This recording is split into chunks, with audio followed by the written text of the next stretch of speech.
Stoics didn't teach people to eliminate emotions. They taught something far more dangerous: how to stop obeying them. And when you truly understand what that means, your decisions change completely. Your relationships change. Your career changes. Everything changes, because right now, whether you realize it or not, your emotions are running your life. They're making decisions for you. They're sabotaging your goals. They're destroying relationships. They're keeping you stuck in patterns you swore you'd break years ago. And the worst part? You think you're in control. You think that anger you felt yesterday was justified. You think that anxiety keeping you up at night is just how things are. You think those emotional reactions are just part of who you are, part of your personality, something you can't change. But what if I told you that 2,000 years ago, a group of philosophers figured out exactly how the mind works, and more importantly, how to master it? These weren't academics sitting in comfortable libraries debating abstract theories. Marcus Aurelius wrote his meditations while leading armies into battle, surrounded by death and plague. Seneca composed his letters under the constant threat of execution by a mad emperor.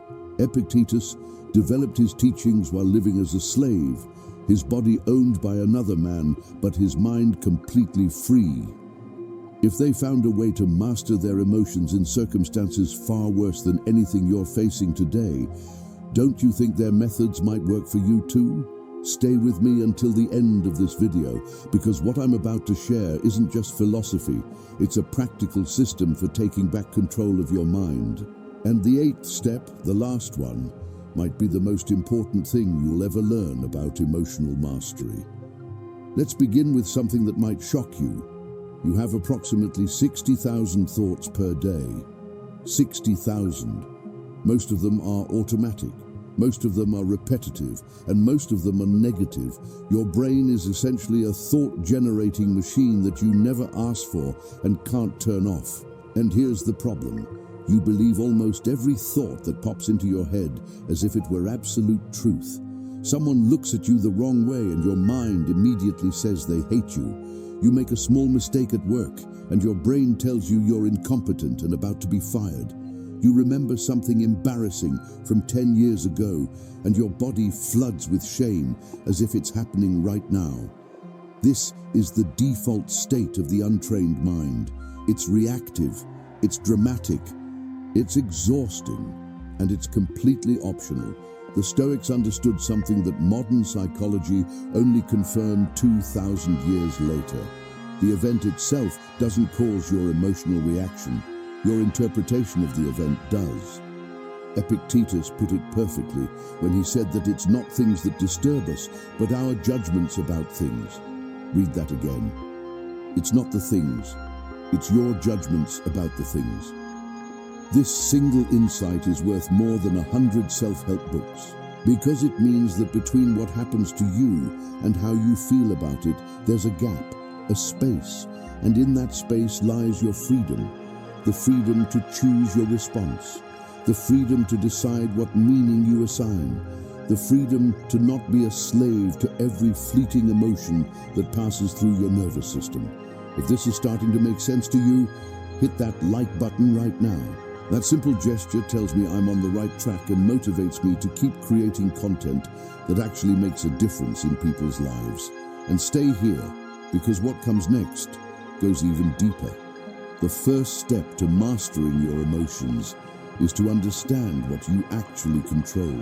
And here's the truth that most people don't want to hear. You control almost nothing. You don't control the economy. You don't control other people's opinions. You don't control whether you get that promotion. You don't control whether someone loves you back. You don't control the weather, the traffic, the news, or about 99% of what happens in your life.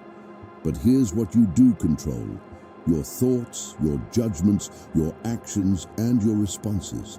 That's it, and that's everything. Most emotional suffering comes from trying to control things that are outside your control. You worry about what people think of you. That's outside your control. You stress about the future. That's outside your control. You agonize over past decisions. That's outside your control. And every minute you spend trying to control these things is a minute of peace you've thrown away. The Stoics called this the dichotomy of control, and it's the foundation of everything else.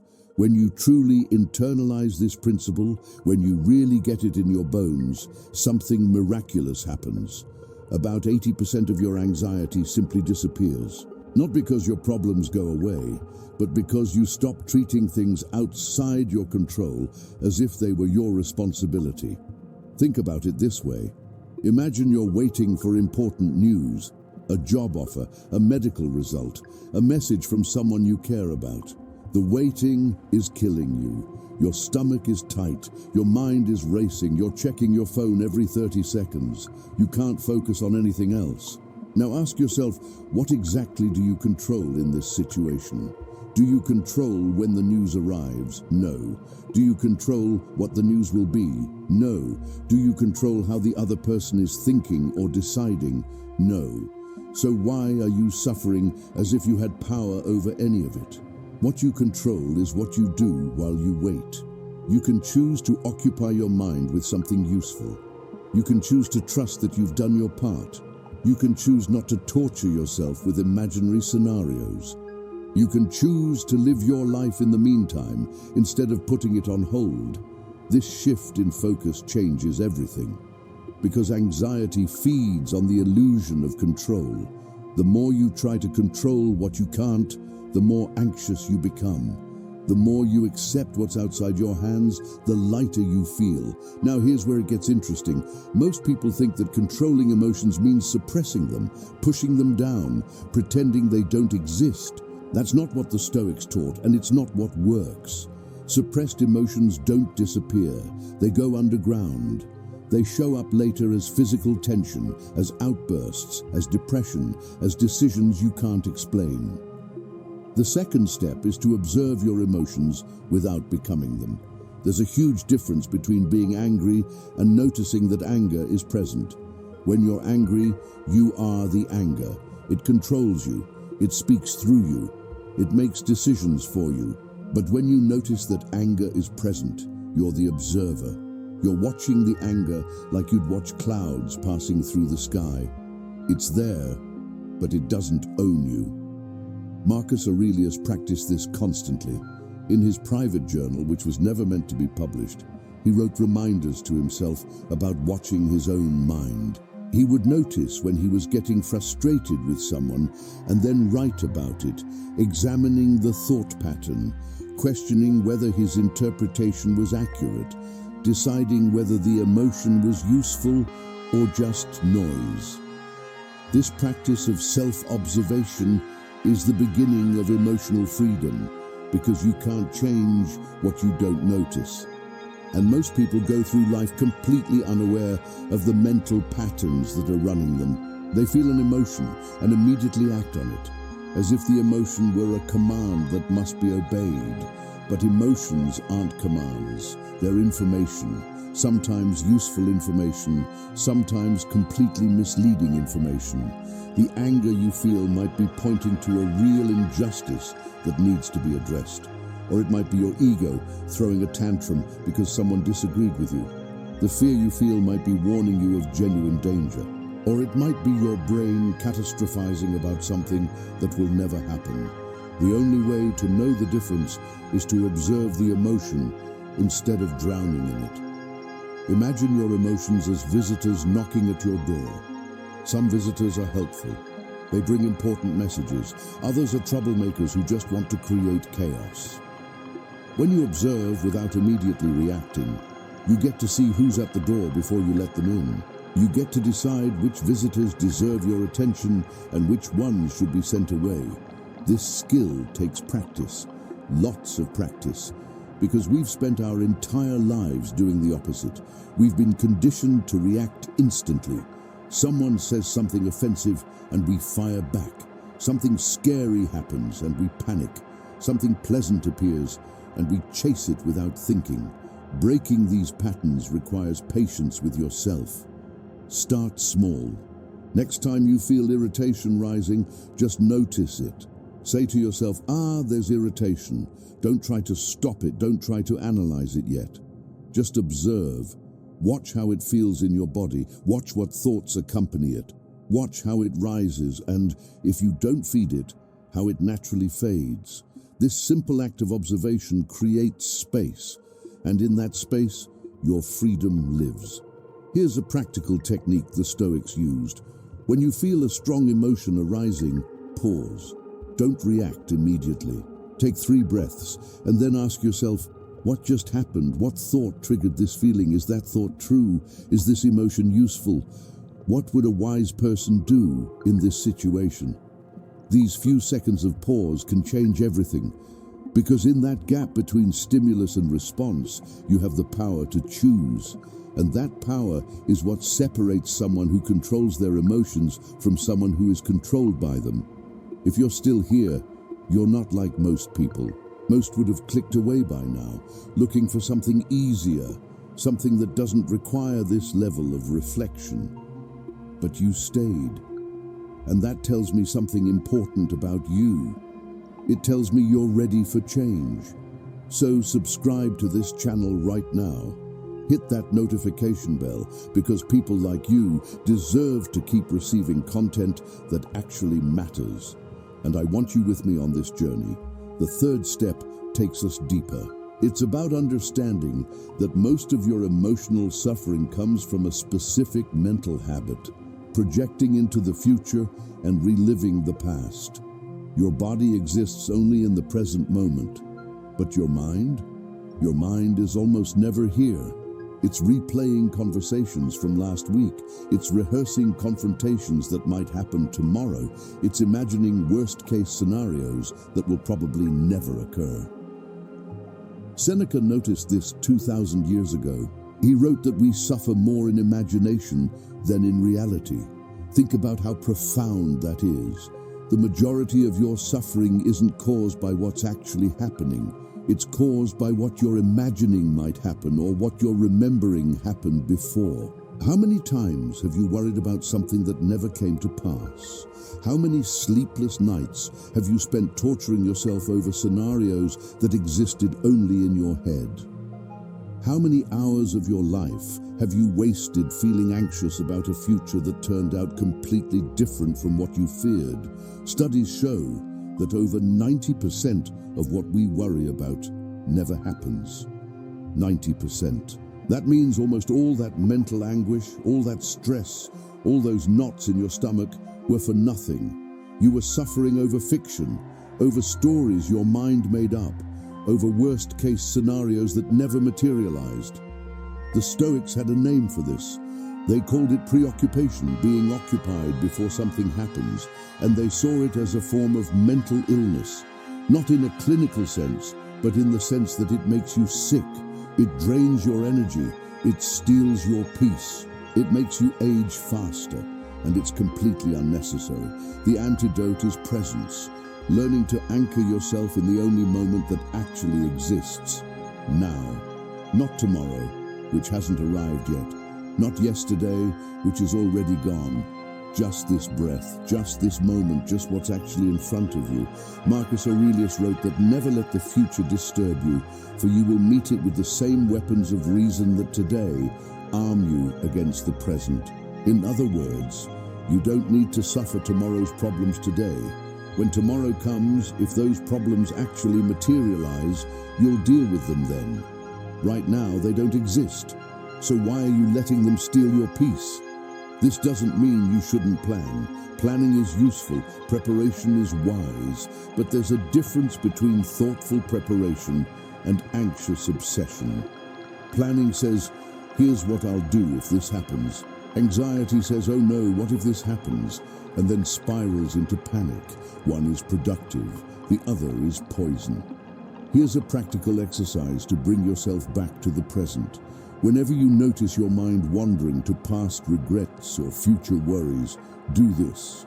Look around and name 5 things you can see, then 4 things you can touch, then 3 things you can hear, then 2 things you can smell, then 1 thing you can taste. This simple technique, which psychologists now call grounding, pulls your attention out of your head and back into the only moment that actually exists. The Stoics practiced something similar. They called it prososh, attention to the present moment.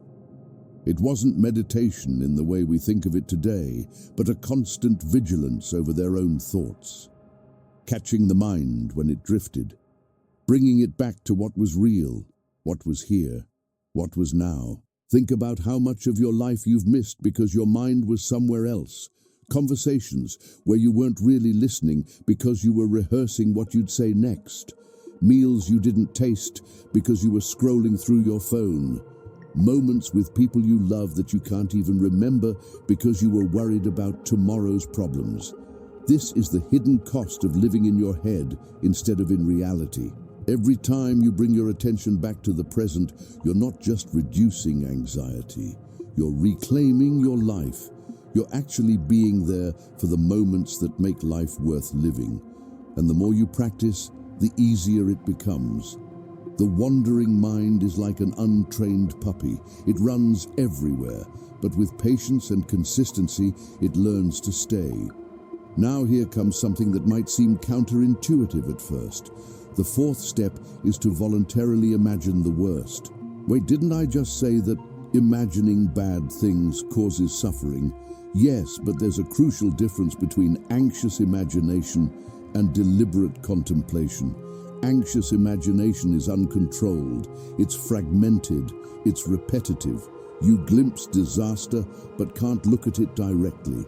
It's like seeing a shadow in the dark that terrifies you precisely because you can't identify what it is. The Stoics did something different. They looked directly at the worst case in detail, calmly, and then asked, "If this happens, what will I do?" Seneca called this practice the premeditation of evils. Every morning, he would spend a few minutes imagining the worst things that could happen that day. Loss of money, betrayal by friends, illness, even death. And then he would mentally prepare himself for these possibilities. This isn't pessimism, it's preparation. Because when you've already faced the worst case in your mind, when you've already thought through what you'd do if it happened, fear loses its power. You're no longer running from the monster.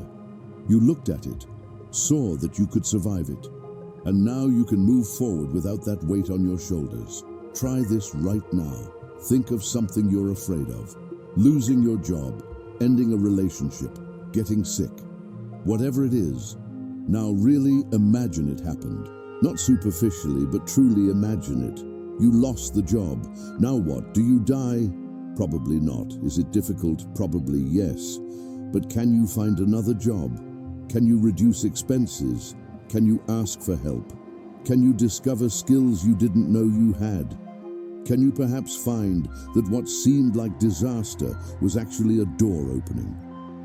When you walk the entire path to the bottom of your fear and discover that there's life down there, that you can survive and even rebuild, fear loses its grip on you. You're no longer paralyzed by uncertainty. You know that whatever happens, you'll find a way. Let me tell you something that will change your perspective. If you live to 80, you'll have about 4,000 weeks. 4,000. Sounds like a lot. It's not. If you're 30, you've already spent more than 1,500. If you're 40, more than 2,000. Every week that passes is one less week you have available. And most people waste more than half of these weeks worrying about things they can't control. The Stoics had an expression for this: memento mori.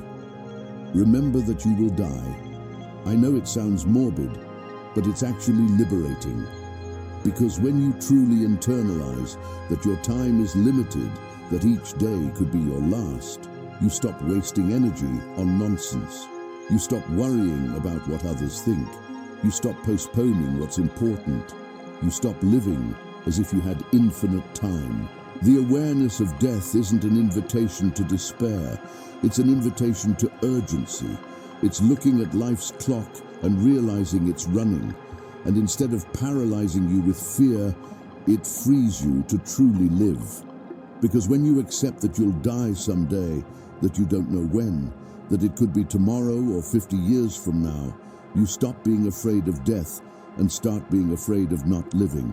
Marcus Aurelius wrote something I carry with me. He said you could leave life right now, So let that determine what you do and say and think. It's not a phrase to depress you. It's a phrase to wake you up, to make you question whether what you're doing with your time is worth it, whether the things worrying you deserve your attention, whether the fears paralyzing you are really worthy of the little time you have.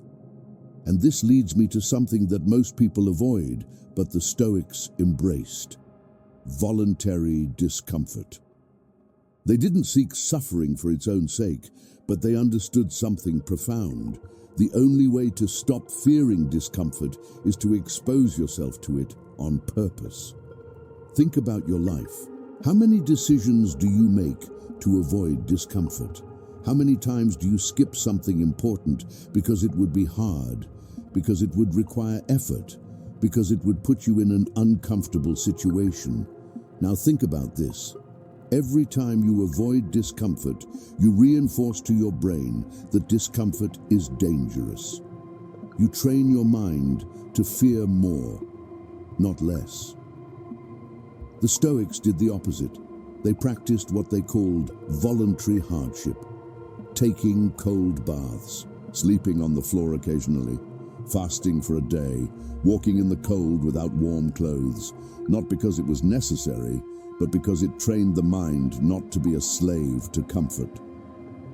Seneca was one of the wealthiest men in Rome. He had luxury, servants, properties, but regularly he dedicated days to living with almost nothing. He ate the simplest food, wore basic clothes, and after these periods he wrote that he felt incredible freedom. Because when you know you can live with little, when you've proven to yourself that you survive discomfort, you stop being hostage to circumstances. Most modern anxiety comes from fear of losing comfort. Fear of losing your job means fear of losing your standard of living. Fear of being rejected means fear of emotional discomfort. Fear of failing means fear of not having what you have today. But when you embrace discomfort, when you choose it before it chooses you, you discover you're capable of far more than you imagined. So here's a practical challenge. Tomorrow, choose one uncomfortable thing to do on purpose. It can be small: a cold shower, skipping a meal, talking to someone who intimidates you, doing something you've been postponing out of fear. The size doesn't matter as much as the act of choosing discomfort. Every time you do this, you send a message to your brain saying discomfort is not the end of the world, and gradually fears lose their power. Now we arrive at the fifth step, and this is crucial. It's about your internal dialogue. You have a constant conversation happening inside your head, a voice that comments on everything, judges everything, predicts everything, and most of the time that voice isn't on your side. It criticizes, it doubts, it catastrophizes, and you, without realizing it, believe everything it says. Marcus Aurelius wrote that our life is what our thoughts make it. If your inner voice is constantly telling you that you're not good enough, that something will go wrong, that you don't deserve good things, your life experience will reflect that, not because those things are true, but because you're programming your mind to see the world through those lenses. But here's what the Stoics discovered: you can change that voice, not overnight, but with consistent practice. Every time you notice a negative automatic thought, you have a choice. You can accept it as truth, or you can question it. Let me give you an example. You're about to give an important presentation. Your mind says, you're going to freeze. Everyone will notice you don't know what you're talking about. It's going to be a disaster. That's the automatic thought. Most people simply accept it and walk into the presentation already defeated. But you can do differently. You can stop and ask, is this true? Do I really not know what I'm talking about? Have all my presentations been disasters? Will everyone really judge me? When you question, you usually discover the thought is exaggerated. You prepared. You know more than you think. Not everyone is judging you. Most people are worried about themselves, and even if it's not perfect, it won't be the end of the world. This practice of questioning automatic thoughts is so powerful that modern psychology, 2,000 years after the Stoics, turned it into the foundation of cognitive behavioral therapy. one of the most effective approaches against anxiety and depression. The Stoics were right all along. It just took 2 millennia for science to confirm it. Comment below what negative thought repeats most in your head. It might be something like, "I'm not good enough," "something bad will happen," or "people judge me." Write it there, because when you put it in words, when you pull it from the shadows into the light, that thought already starts losing power. And maybe someone reading the comments will relate and realize they're not alone in this battle. The 6th step goes against everything society teaches you.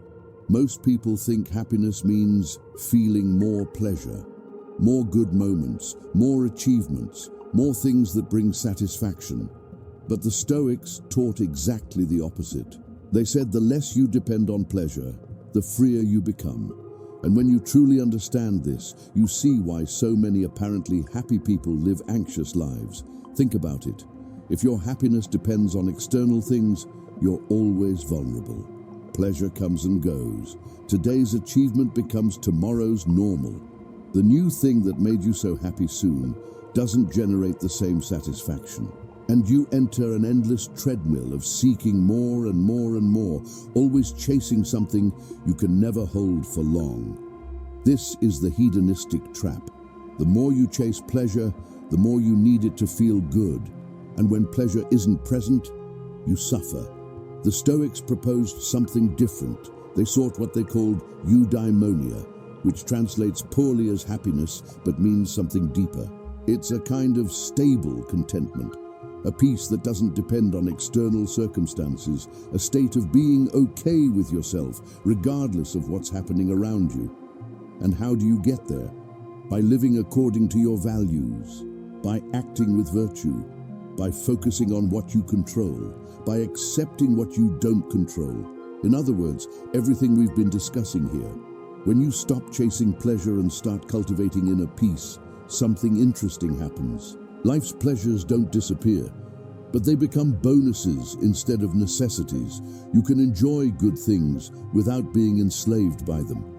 And when they're not present, you're still okay, because your well-being isn't anchored to things that can be taken from you at any moment. This is one of the deepest secrets of Stoicism, and it's also one of the hardest to practice in a society that bombards us with messages that we need more things to be happy.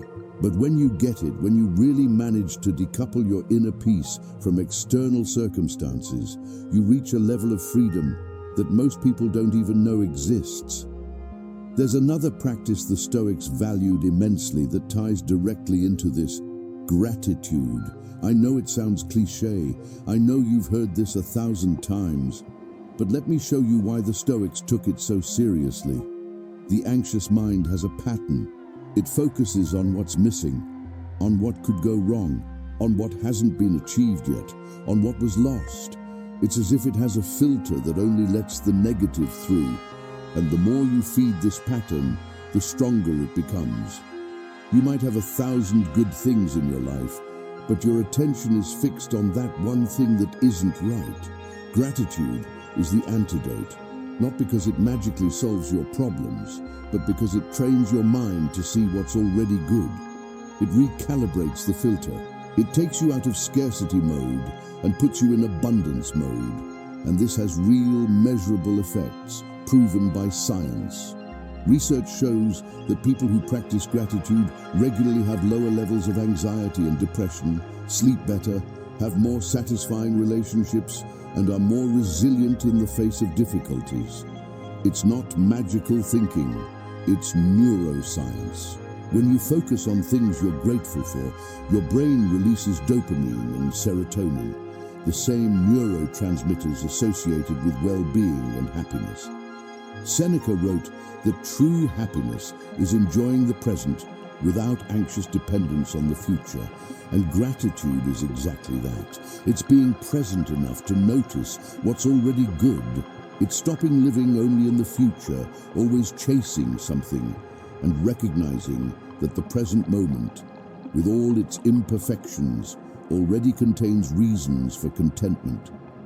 Here's a simple exercise that can change your life if you do it consistently. Every night before sleep, think of 3 things you're grateful for that day. They can be small things: a coffee that tasted good, a pleasant conversation, the sun appearing, your body working. It doesn't need to be anything grand. What matters is the act of looking, of training your mind to identify the positive. If you do this for 30 consecutive days, you'll notice a difference. Your mind will start doing it automatically. It will start noticing good things that used to go unnoticed. And gradually, that negative filter weakens and gives way to a more balanced perspective. If this video is touching you, if these words are making sense, I have a request. Share this video with someone who needs to hear this. Maybe someone you know who's going through a difficult time, who's being consumed by anxiety, who's lost hope. Sometimes a single message at the right moment can change the course of a life, and you can be the messenger of that change. Now comes the 7th step, and this one is about other people, because a huge amount of our stress and anxiety comes from relationships, doesn't it? People who disappoint us, who irritate us, who don't act the way we want, who hurt us, and we keep ruminating, we hold resentment, we spend enormous mental energy on other people's behavior. The Stoics had a very realistic view about this. Marcus Aurelius wrote in his journal something I find brilliant. He noted to himself every morning that he would encounter intrusive, ungrateful, arrogant, dishonest, envious, and antisocial people, and that all these people are that way because they don't know how to distinguish good from evil. He didn't write this with anger. He wrote it as preparation, as a reminder that people are imperfect, that they will act in frustrating ways, and that this shouldn't be a surprise or a reason to lose your peace. When you expect perfection from people, you'll always be disappointed. When you understand that each person is fighting their own battles, carrying their own traumas, acting from their own limitations, it becomes easier to have compassion. Easier not to take it personally. Easier to protect your peace. And here's a truth that liberates. Being offended isn't the problem. Believing the offense is. When someone insults you, criticizes you, attacks you, you have a choice. You can accept that narrative, let those words enter and become your truth. Or you can observe the situation from outside and ask yourself, why is this person acting this way? What are they revealing about themselves? And more importantly, do I need to give them the power to affect how I feel? Epictetus said that if someone hands you a gift and you don't accept it, who keeps the gift? The one who tried to give it. The same goes for insults, provocations, attacks. If you don't accept them, they're not yours. They stay with whoever launched them. And that person walks away carrying all that negative weight while you continue in peace. Holding grudges is like drinking poison expecting the other person to die. The one who suffers is you. The Stoics understood this. That's why they practice forgiveness not as a favor to others, but as liberation for themselves. Forgiving doesn't mean saying what the person did was right. It means refusing to keep carrying that weight. It means releasing the rope you've been gripping tightly and realizing the pain stops the moment you open your hand. There's another Stoic practice that ties into this, one that has enormous power to reduce anxiety. It's called negative visualization, but don't let the name scare you. It's different from negative thinking. The idea is simple. Regularly, you dedicate a few minutes to imagine losing the things you love, your health, your relationships, your possessions, your life. It sounds morbid, but the effect is surprising. When you imagine losing something, when you truly contemplate the possibility, 2 things happen. First, you prepare yourself emotionally. If that thing actually happens one day, you'll have already gone through the process in your mind. The shock will be smaller, the adaptation will be faster. The Stoics called this the premeditation of evils.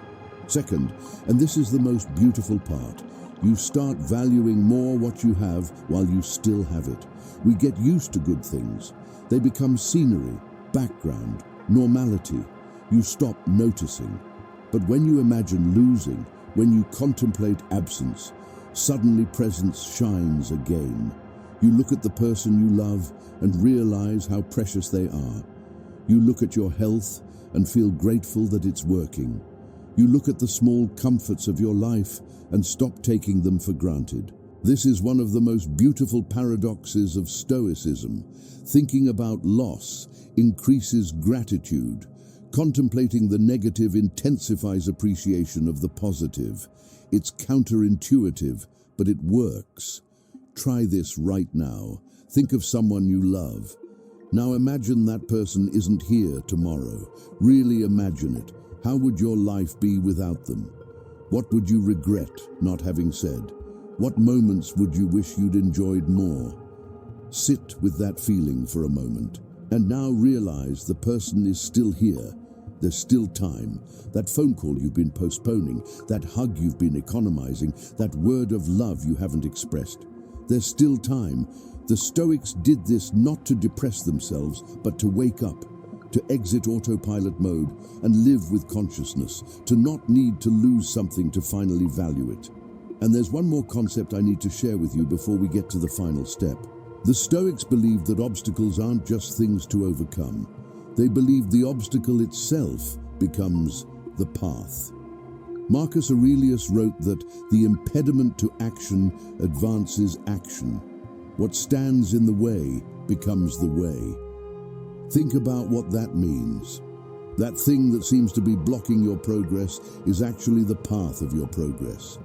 It's through it, not despite it, that you'll grow.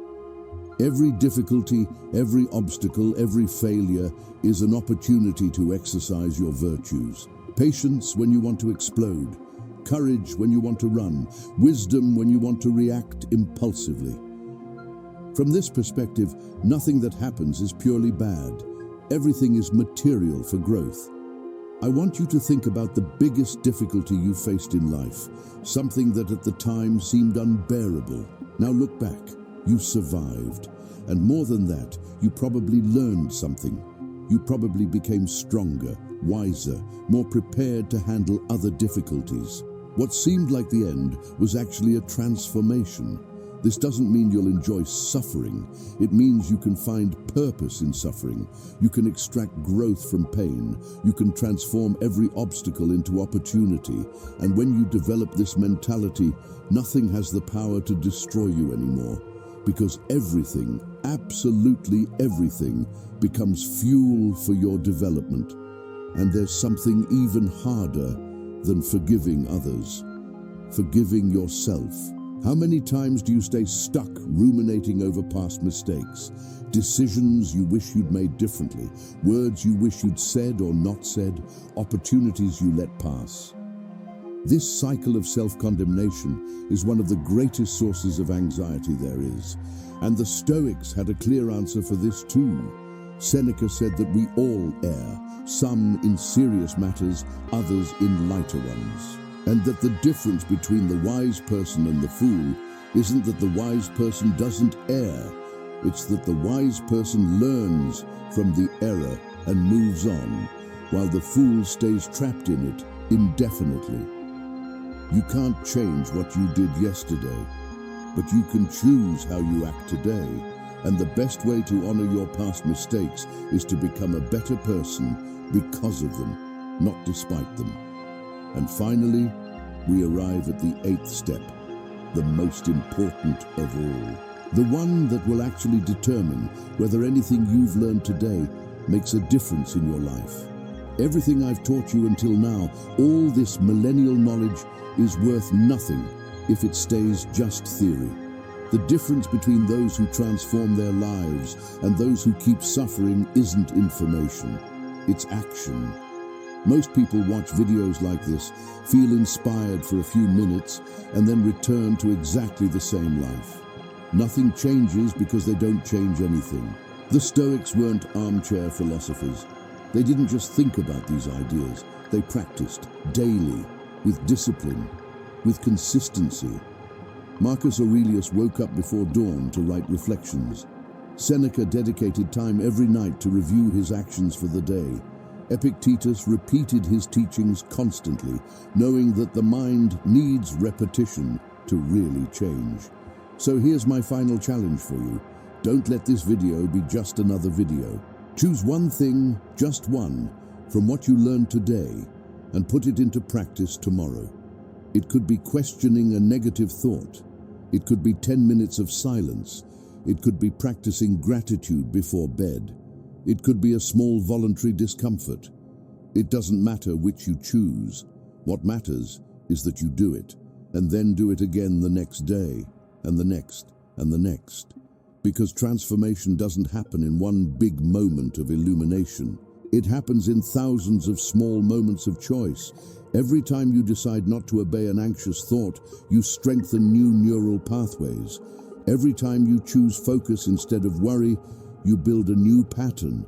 Every time you act despite fear, you prove to yourself that you're capable. The Stoics lived more than 2,000 years ago. They didn't have phones, didn't have internet, didn't have the thousands of distractions we have today. In many ways, their lives were simpler. But in other ways, they were infinitely harder. Wars, diseases, slavery, death everywhere, and still they found serenity. If they succeeded in the midst of the ancient world's chaos, you can succeed in the midst of the modern world's chaos. Technology changed, society changed, but the human mind remains the same. The fears are the same, the anxieties are the same, and the solutions are also the same. You don't need more information. You need more practice. You don't need more videos, you need more action. You don't need to understand perfectly. You need to start imperfectly. So start today, now. Don't wait for the perfect moment because it doesn't exist. Don't wait to feel ready because you never will. Don't wait for the anxiety to pass before you start acting, because anxiety passes when you act. Marcus Aurelius wrote in his Meditations a phrase I want to leave with you. He said, "Waste no more time arguing about what a good man should be. Be one. Don't waste more time thinking about what it would be like to have less anxiety. Practice. Don't waste more time worrying about the future. Live the present. Don't waste more time being hostage to your fears. Face them. The life you want is on the other side of the action you're avoiding. What are you waiting for?" Thank you so much for staying with me until the end. This shows you're different, that you're committed to your transformation. If this video helped you, leave a like to show me this type of content makes a difference. Subscribe to the channel if you're not subscribed yet to keep receiving videos that can change your perspective. And comment below the word mastery so I know you made it to the end and you're ready to put all of this into practice. And before you go, I want to leave you with one final reflection. Everything you learned today, all these ancient teachings, they weren't preserved by accident. They crossed wars, falls of empires, centuries of oblivion, and reached you now at this moment for a reason. Maybe you needed to hear exactly this, exactly today. Maybe this is the push you needed to start changing. Or maybe it's just another seed planted that will germinate when you least expect it. Either way, the knowledge is with you now. What you do with it is your choice. The Stoics believed in the power of choice. They believed that regardless of external circumstances, we always have the power to choose how we respond. That's the only freedom no one can take from you.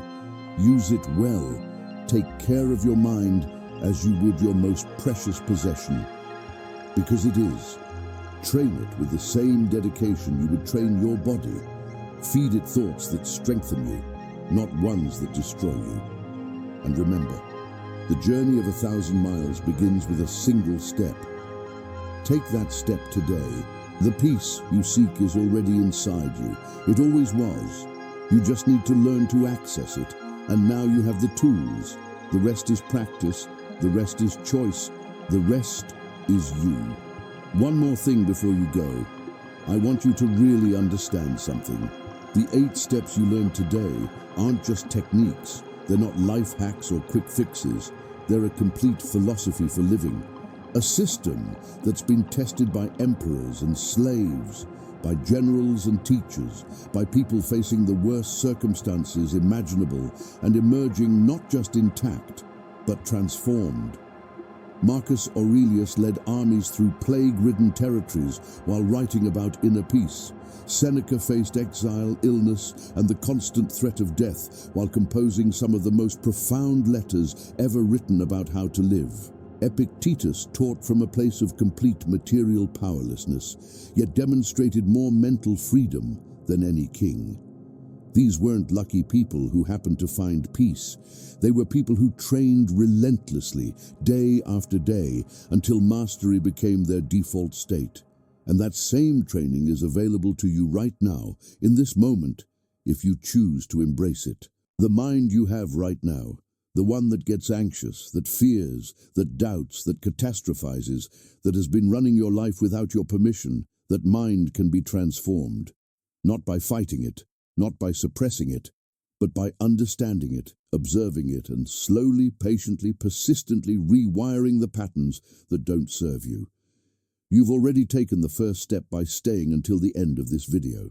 Most people would have clicked away long ago, distracted by something shinier, something easier, something that doesn't challenge them to grow.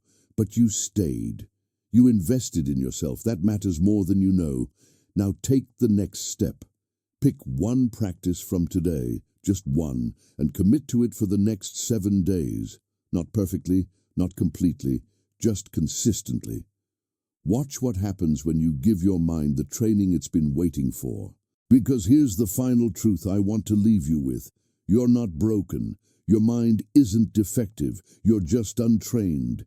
And training can start today, right now, with this breath, with this decision, with this choice to no longer be a passive passenger in your own life, but to take the wheel and drive toward the person you were always meant to become. See you in the next video. Until then, remember, you're stronger than you think, more capable than you believe, and more prepared than you feel. The Stoics proved this 2,000 years ago. Now it's your turn to prove it.